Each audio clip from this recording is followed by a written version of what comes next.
Engine fire right-hand side, Captain. The words every pilot hopes he never hears. Fortunately, these pilots are hearing them on the ground in a state-of-the-art flight simulator. What makes this ride so real, even the pilot sweats? The answer comes from the cornfields of Kansas. In a hangar at the Lawrence Municipal Airport, engineers for KSR, Kohlman Systems Research, are digging deep into the guts of this business jet. Try it again. With miles of orange cable and hundreds of mechanical and electric sensors, they're literally taking the pulse of this plane in the hangar and then in the air during 70 to 100 hours of flight maneuvers. These KSR engineers are on a mission to find out how this particular Hawker 800 XP performs, so future pilots will get the most realistic training possible in the safe confines of a flight simulator. As the nose wheel rotates right to left, it will basically shorten or lengthen this cable.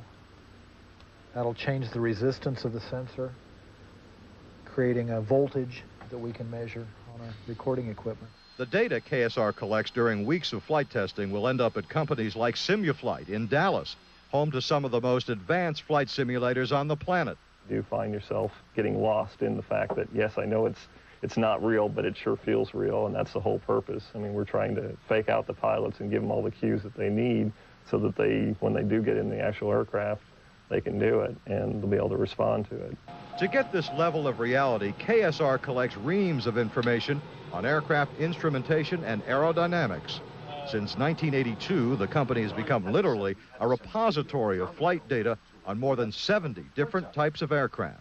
I mean, we've actually done data collection over that period of time on more airplanes than Boeing has, than Airbus has, than anyone has, because we've flown from the C-5, the super transport plane for the Air Force, the AWACS, down to a little twin-engine Piper Seminole. So we've collected data on literally everything. As president, KSR's Tom Rawlings has seen the company's range of services and professional relationships grow exponentially since he came on board in 1993. Good range, good elevation. By the mid-90s, the company was so well known and respected that the Air Force commissioned KSR to gather flight test data for air-to-air refueling operations. Now pilots can train for these delicate in-flight maneuvers without leaving the hangar. But that kind of project and respect didn't just happen for KSR. Early on, we had to take our instrumentation and put it along with some of the manufacturer's instrumentation and compare the data that they were collecting to the data that we were collecting. And we went through that process and provided that demonstration to the FAA, and they say, hey, this is equal, if not better, because it's very focused on what it's for. KSR's focus on data collection began in a classroom on the campus of the University of Kansas. 20 years ago, professors David Kohlman and William Schweigert were teaching a class called Flight Test Principles and Practices, a continuing education program both still teach to this day. Their class attracted many up-and-coming engineers who were trying to build better flight simulators and had no idea how to collect data for the burgeoning business jet population. Schweigert, a senior scientist for NASA's Dryden Flight Research Center, knew he and Kohlman could help. It was what we call today out-of-the-box type thinking that made these things possible. And I was never surprised. To me, it was a matter of doing what I had always dreamed could be possible and making it successful. From its work on flight simulators and data collection, KSR has spread its wings to other key areas of the aviation industry.